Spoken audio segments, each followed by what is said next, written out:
where I did not make partner, and I thought, well, maybe that was my year, and the announcement or the lack of announcement happened just as I was about to board a plane to go to China. One of my jobs is to travel to do research, and that day I was boarding a plane. 20 hours in the air with just myself,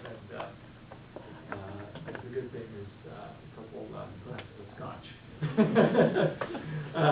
But one thing as I was going through that is I can be angry, I can feel like it's unfair, but at the end I was like, there are really two paths I can take. I can go the route of feeling like it's unfair that some people got what I deserve, I don't know, whatever else you want to call it, and maybe some of you have had that experience. I've had that experience numerous times. I didn't get into Harvard, and I was like, how did these people get into Harvard? Some of my classmates and I did, and in the end, I'm much happier in that way. And then I was like, but there's the other option. There's the option of saying, I just lost the soccer game, but I'll win the championship. I'll find a way to get better, to train, and it was actually a huge motivation to not be elected partner the year before I did, to say, you know what, I'm gonna find ways to really earn it. And if I had earned it, and I learned during that year that in the end I did deserve it. I needed still a year to deserve it. So for me, it's always thinking about those two options. You feel disappointed. It's always there, but learn from it as opposed to solve. Yeah. Just a technical question. Yeah. Based on what you said, there's a lot of uncertainty in the commodity market. So beside the trust between you and your client, beside the valuation that you put on the market, do you have any hedging strategy to deal with that? Instead of just wait for the market to go up and down. Yeah, there's plenty that we don't know. So what I always look to do is diversify the risk. So there are a lot of ways that you can think about that. But in commodities, I'll name 5 commodities: coffee, corn, oil, gold, and aluminum. When you think about those 5, they've got very little to do with one another, right? Over time they can go up and down, but over long stretches of time, they all have their own cycle. So it's a very, very diverse, uncorrelated opportunity set. And one thing that we try to do for protecting the downside in essence is not just putting all of our bets, if you want, into just one idea. So it's diversifying the risk. And there are other ways to hedge. One of the things that we learned during 2008 is there are a lot of macro risks that are unpredictable. So how do you hedge these kinds of risks? Risks that are related to an economic outcome or some financial outcome that's unpredictable. So often it has to do with the use of options, where it's saying, you know what, I really like gold, but there's something, but I don't know everything there is to know about gold. So what can I sell against that gold that's going to sort of hedge that kind of risk? So looking at risk management in different ways. So that, I think those are some of the ways. Just diversification always helps, and also knowing what your factor risks are. So for his question, how to keep your consistency?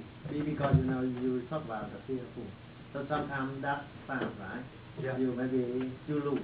Yes. And next time you lose. Yes. It's likely that you would change your strategy. But sometimes if you have very clear strategy, yes, it should go ahead. Yeah. But people just keep varying. So how to keep the consistency on that way, and the other thing, how to manage the client expectation. Because we know that when I have $100 million get to you, I always expect that you would do above the market. Mm-hmm. So it is your job when you did above the market, but when it below, so it's your problem. So from client perspective, so how to manage those two things? Yeah. I think the most important is to have a philosophy in mind and to have a discipline, and also to have that philosophy communicated to your clients. Because if you say, well, one day I'm gonna buy something that's going up because I think it's going to go higher, and then the next day you're buying something because you think it's down and it's going to mean revert. Those are two very different styles of philosophies. And so I have for me a core philosophy. The first part of my philosophy is you always diversify. You don't have all the risks in one basket. The second part of my philosophy is really tying ourselves to fundamentals that we feel we can analyze. When you think about the coffee market, there are a lot of things that we can know. We can know with somewhat certainty how much planting of coffee is going on across the world. We have some sense for how much demand is growing.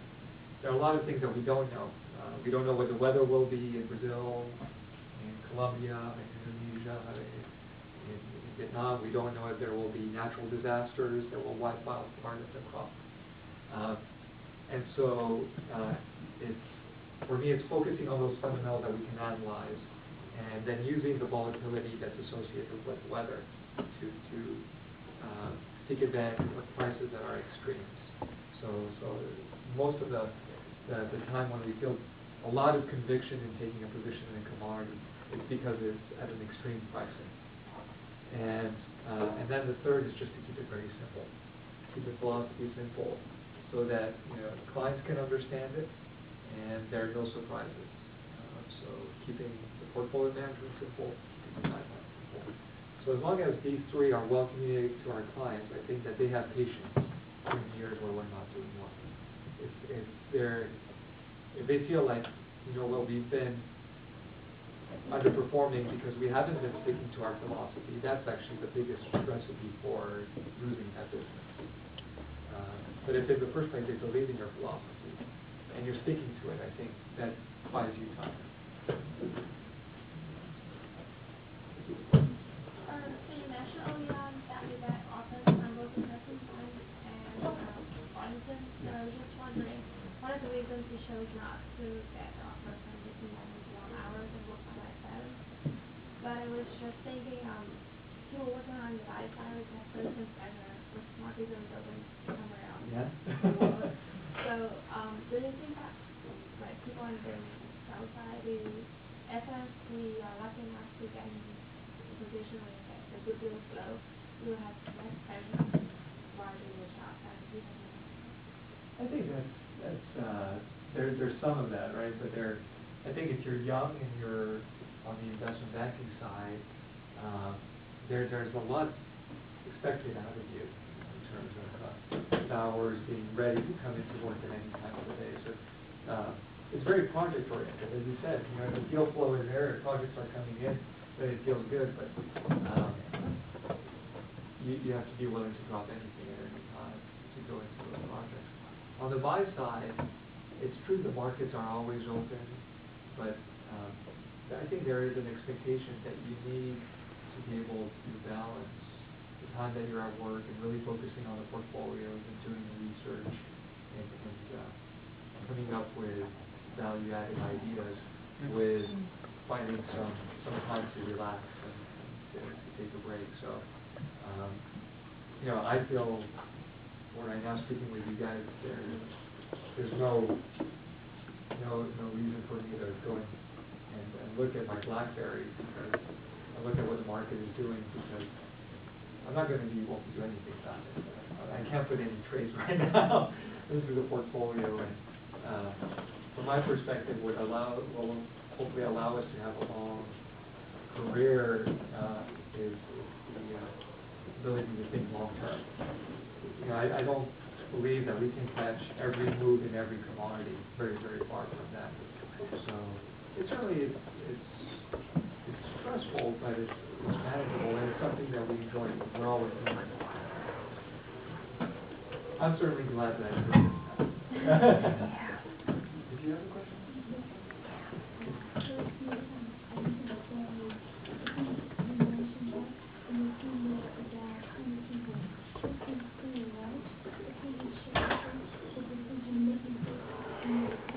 Yeah.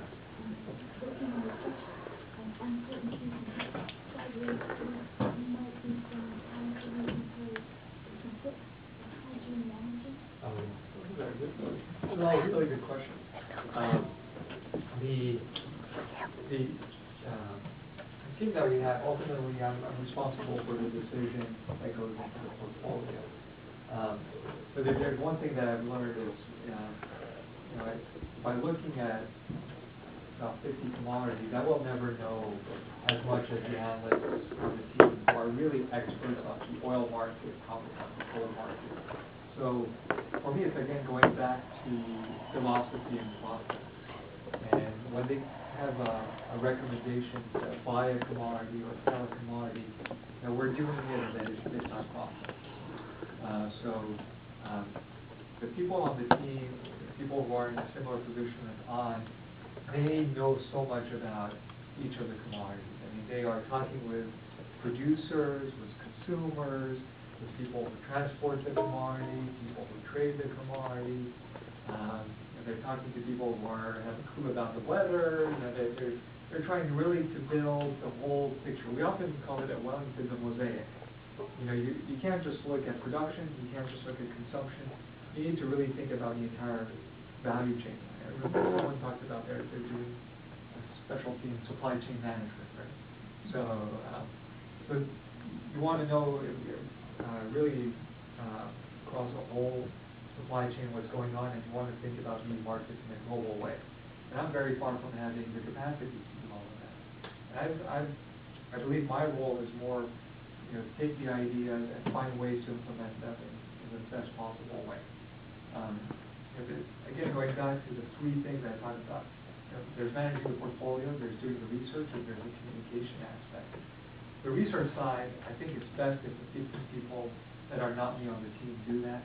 And I think really where I can add value is on how do I put the positions together, and how do I also communicate it internally with our clients.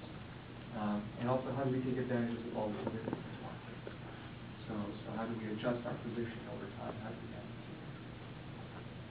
So it's very rare that I will have, the only time where I will have a different view is about how we resolve conflicts. The times where I'll have a different view is because someone wants to buy something that doesn't fit with our process. And that's when I'll push back.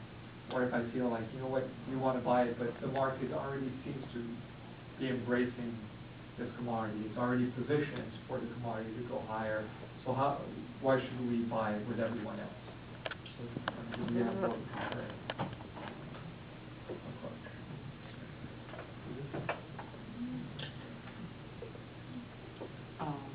You talked about a patient before, yes. And I'm very impatient. I go very different direction. When I want something, I really want to get it, and actually I really want to work in investment management field. But at the same time, I know a lot of investment management companies right now, they're cutting off jobs. Yeah. They're not adding more. Yeah. And you have your entire career in investment management field. What recommendation you would give us? Say, I want to work in investment management and I'm waiting for the opportunity. What recommendation you would give me to be better prepare myself when the opportunity comes? The most important that often people look for is a passion for the market. So it's building up your knowledge about the markets, about equities, about bonds, about different sectors, maybe it's commodities, building your understanding of economics, and having a global view, I think, is always very, very helpful. The second thing I would say is often, whether it's on or Rolando, what we look for, especially on the investment side of the investment management industry, is the operations side of the investment side, is people who have a passion for research, with the ability to not just run a model, find the data sets, but to be able to draw a conclusion from that research. And so someone who can really dive deep into a research topic, and then someone who is able to draw conclusions from it. Because I think where this field sometimes is different than others, in others it's information gathering. Right? That's the role. In this one, information gathering is the first step, but it's a small step. What you want to do is build a conclusion.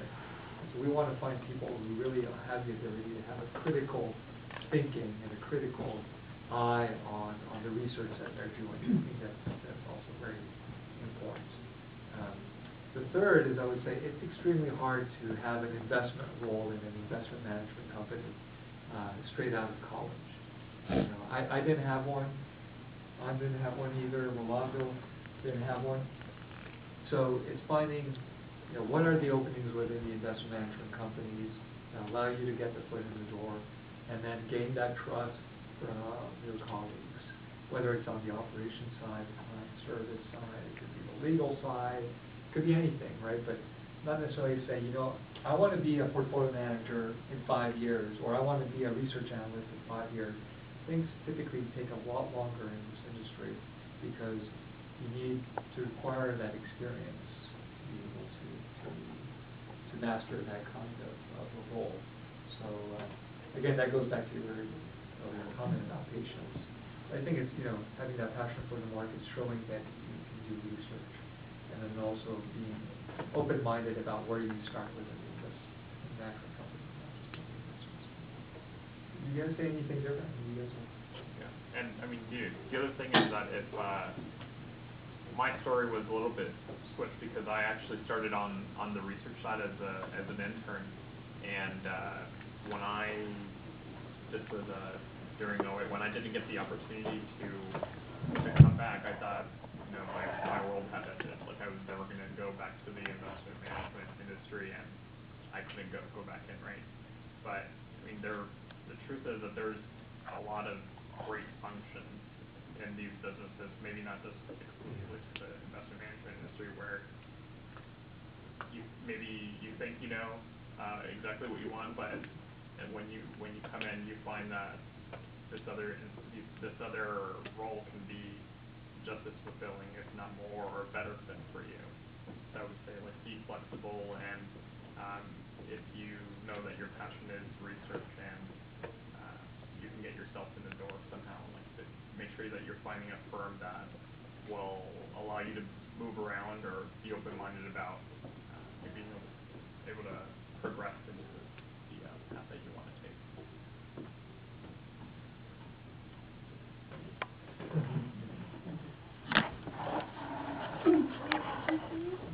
So, do you want to do everything at once, or take one by one? Go for that. So, because the topic of our talk today is like how to succeed at work, not to have a work-life balance, right? So I mentioned that it has 2 subtopics. So my first 2 questions is distributed. One for the first subtopic and the other one for the Okay. So the first one, well, I feel like you're going to get I don't know. So, I'm very curious. How do you manage your people? And if you are asked to give the 3 advice to young managers or people who want to become managers in companies, in organizations, what would those 3 advice are? Like how you manage people, you treat the colleagues, the carriers, the performance, things like that. Yeah. And the second question, I really want to know more about how you really balance your personal life and your work. Because, I don't know much about your field, but I can say that it's kind of a business of risk. Like, it's full of risk, and I imagine, like, at the end of the day, when you come back home, then you still have a lot of worries. You have a lot of work with business, and how you can set all those aside to sit down, talk to your wife and your kid if you have Yeah, and then how to, you can clear all those things from your mind, out with your wife. At the weekend, do you do? I hope you do. Yeah, so, it's more about that. I think that a lot of people hear what you want to know. Yeah. And the third question, this is a fun one, because you really... Yeah, the first one. Yeah. Okay, the third one, because you come here, and I think that we here, all of us really want to learn a little bit something from you, like you as you. So, I mean, you have to really pretend you're not yourself and describe about you. My question is, what makes you become a partner at Wellington Management at such a young age? So you have to describe yourself, praise yourself, as if you're not yourself. Okay. That's tough. Wow, those are really good questions. Is there? Before you start, Yeah. I'm not throwing any more questions at you, but just an elaboration of her questions, because I'm curious. I know that reality usually tends out to be a little more harsh or much harsher for new managers. It's not like what they expected to It's tough do. times, yeah. Yeah. So how did you go through that process to be able to give clear advice to people who Yeah. So, to the first question on sort of the three pieces of advice that I would give. Take more if you want. Okay.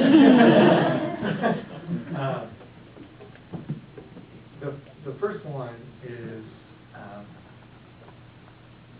and I was telling on earlier, is take a risk. And don't be afraid of taking a risk. You actually said it, right? You said it earlier, that's our business. Because it's a job that is filled with uncertainty, by definition, it's the only way to succeed is taking risks. The best times often to take risks is when everyone else is afraid of taking that risk. I think and that's a lesson I've learned a number of times. Because often when an investment has, again, not gone well, to an earlier question, it's because I was just following the crowd. The easiest and some of the most profitable investments that we've made over the years are when we've taken a risk that looked to most people around as completely stupid. So these are often the things that pay off the most. And I think it applies not just in investing; it also applies in your career. Don't try to be what everyone else around you wants to be. Often the best opportunity is you're willing to take on a job or role that no one else out there really is looking to take. I think that's often when there's something that pays off over time. The second thing I tell the young people is, I said it already a number of times, is just focus on making good decisions, because you can't control the outcome. And that's also, it applies in your career. You can't, if you have 4 job offers in front of you, you don't know which one of them eventually will take you to the most fulfilling career. You might have some idea, but really what you can do is try to make the best decision. Try to put yourself in the best position to have a career that's fulfilling, whether it means being able to balance work and life, or whether it means learning a lot, whatever, making lots of money. The third piece of advice I often offer is don't worry about being wrong, and don't focus on the day-to-day. Don't look at the screen that's showing stock prices, commodity prices moving all day long, because that's really going to influence your decision making. I know very few people who can look at the screen going up and down and actually make rational decisions. And the screen is meant to actually make you act. You see a lot of green, you feel really good, and you want to buy more. When often the good thing to do is to be selling into strength. And when you see a lot of red, you're like, gosh, and I should be selling everything. So separate yourself from the screen, and you'll make much better decisions. So that's really things that apply to to our roles. I would say the other thing is actually related to your second point, which is find a way to balance your time so that you're not just doing investing. And for me, it means there's sort of your day job. It's I describe mine, and everyone at our firm sort of has a list of bullet points that describe what their day job is. But try to do more than that. Whether it's getting involved with something within the firm that's going to allow you to meet people that you might not meet on a day-to-day basis, or whether it's doing something out of work that is very meaningful. So often we call it sort of the donut. The middle of the donut is your day job, and then you've got to make sure that you fill it with things. And quite frankly, I think at our firm at least, that we obviously recognize people who do a really good job within their day job. It's also very important to find people that do more than that and are able to contribute even more for our clients than just what their day job is. So I've always encouraged people who are on my team not just think about commodities, but also think about how they can help their peers, how they can be involved with their peers, how they can do much more. For second question, how do I really balance work and life? One thing is I've learned that I can't do it all myself. And so I've learned to delegate, to seek people's help, and not to be afraid of asking for help. At home it's really easy because my wife is fantastic at handling everything related to the house. So I haven't paid a bill in 10 years. Hopefully she's doing a good job of that. And, I don't call the gardener, I don't, things like that. So it's really trusting her with those decisions. And at work, it's the same thing. It's trusting the people around me. And then it's actually, for me, it's really helpful to make these kinds of diagrams because it reminds me, these are the things that I'm involved with, and this is what makes it fulfilling for me. The job of managing money is so stressful sometimes that it's impossible to re-energize only from managing portfolios. So it's finding what re-energizes you, what motivates you, and so for me it's been giving back, finding ways to give back to the community. Because you said yourself, I'm very young to be a portfolio manager and to be a partner, and it's not, I don't deserve it. I may have earned it, I may have taken the chances that I had along the way, and I may have earned this position, but I don't deserve it. There's nothing in life that said, David, you're gonna be one of the luckiest bastards at this firm.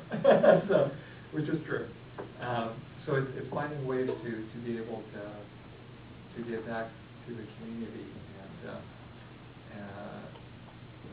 and that's actually what's most fulfilling to me. At the end of the day. Did that answer your second question, or do you want me to elaborate even more? Okay. The third one, if I had to describe myself from the outside, that's a hard thing. The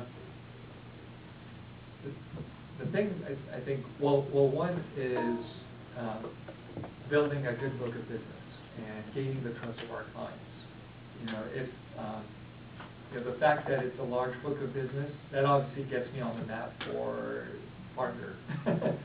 But second, we have actually 5 criteria for electing partners, for electing our associate partners who are sort of on the track, hopefully, to become a partner. Their skill, your impact at the firm, your integrity, your behavior, and your essentiality. And the last one, essential, is saying, if I got run over by a bus, the firm would be in trouble. And so that's why we watch when we cross the street. So those are the 5 things. So, behavior is making sure that I live the culture of the firm, that I also try to make the firm stronger. And the reason why I'm so involved with our Young Professionals program at the firm is because they're the future of the firm. We have a lot of older partners, and we need to make sure that we can fill their roles in the future, and how do we make our young people stronger? That's one of the things.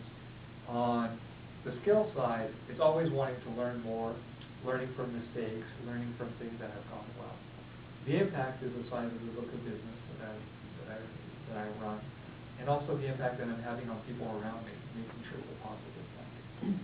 The integrity, that's probably the most important. It's knowing that people can trust me, that other partners can trust me, that our clients trust me, and that there's a very low probability that I'm going to do something really stupid to ruin the reputation of the firm. Because you only ruin it once. You don't have a second chance often with a reputation. And that's why integrity is so important in our business. And then the fifth is essentiality, which is, making sure that I'm acquiring the skills that make me essential to the firm. So I think from the outside, it's been able to show that kind of complete picture that has helped me get to this stage. We have time for one last question. Okay. I have a few here. All right. So we mentioned a few times about your mentor. Yes. I'm just curious about how did you find a mentor for young people who just got out of college or new to a new job? How should they pick a mentor? I guess it would happen naturally in some cases, but some other cases, what type of advice do you give us to take initiative to have a mentor in your career? Yes. I try it, not always very easy. It isn't easy. I think finding a link is always important, and for me the link that I had with my mentor was soccer. And it was that passion, and it was that extremely competitive nature. So we played soccer together, but we would go and play darts against each other, we played foosball against each other, we played golf against each other. There's always a competitive nature that I had to be better than you, and I think that really got us much closer. For people in this room, maybe it's finding a mentor that you share the culture with. I think what I read from just being in this room right now is there's a very close tie between the Vietnamese community. So maybe it's finding someone who's from Vietnam within the company, and that person might be able to mentor you. Or it's finding some other, you have a school in common, or you have an education in common. But it's very hard to go to someone and say, I'm your mentor without necessarily something to rely on. Your purely work, I have interest in you, so will you be my mentor? You need something to be able to fill the conversation with at the beginning and at the end. I find often. You have to be friends. Yeah, I think, that's right. You need to have the potential to be friends. Sometimes that relationship never necessarily turns into a friendship. It's a purely professional relationship. But at the very least, you need to find that trust that you would have in a friend. So I would say that to me is what I look for. And then often one mistake that young professionals make is they want to find a mentor who's super accomplished. They want to find someone who's been 30 years in the business, that is, the superstar at the firm. When actually, sometimes the best mentors are those who are 5 years older than you or 10 years older, and they can actually relate much closer to you because they were in your position not too long ago, and they can actually give you the concrete advice as opposed to someone who was in your position 30 years ago and can't even remember what their first job was like. Do I have time for 2 more questions? Or one more? Yeah. I'm just curious, how many hours do you sleep a day? I sleep 7 to 8 hours. That's amazing. Yeah. How many hours do you spend talking to your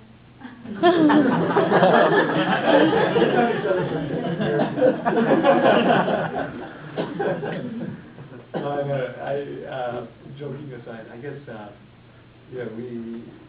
we're very efficient with our time. We don't talk about that. How was your day? But I get home and I have, from 6:37 until 10 o'clock, and I take the best out of that time. Actually, you have the impression that I talk a lot, but actually I'm just. Do you wanna- So may I have very last question? So once you only spend 4 years at the college, right? And do you have plan to take MBA or something like that? But what is the most important piece of knowledge?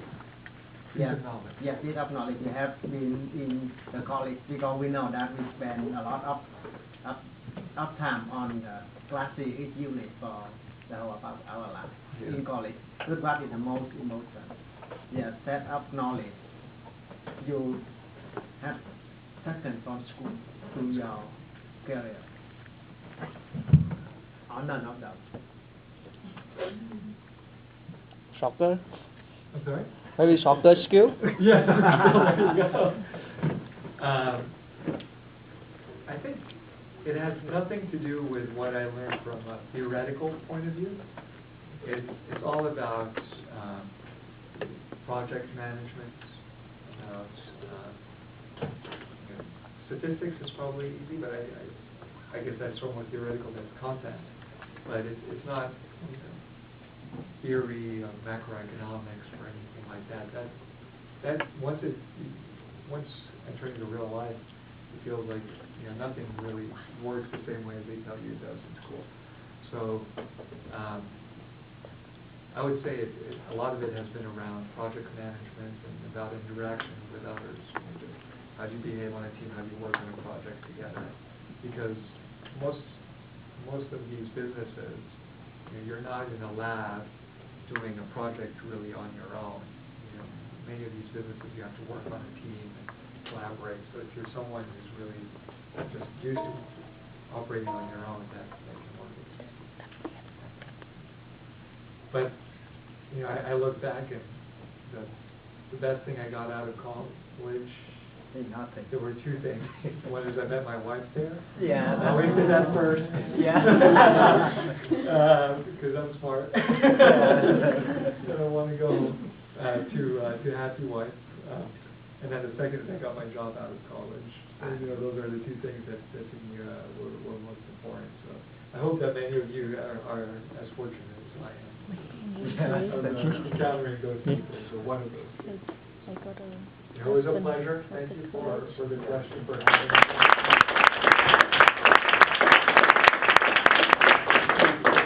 That's 5 minutes after this initiative, but I personally want to thank David Chang for coming here, and obviously thank you Association of Vietnamese Boston, students and professionals to allow us to do this.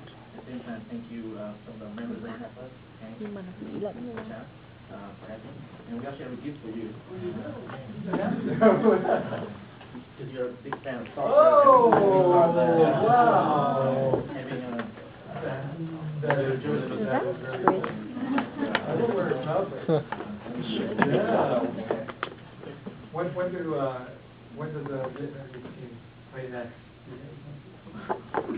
You guys do any good Vietnamese players? There's one you know that's Lee Nguyen, right? Yeah. David Chang should know Lee Nguyen played in Vietnam. Yeah, that's right. Yeah. Maybe on Sunday. California? Maybe on Sunday. The Champions League.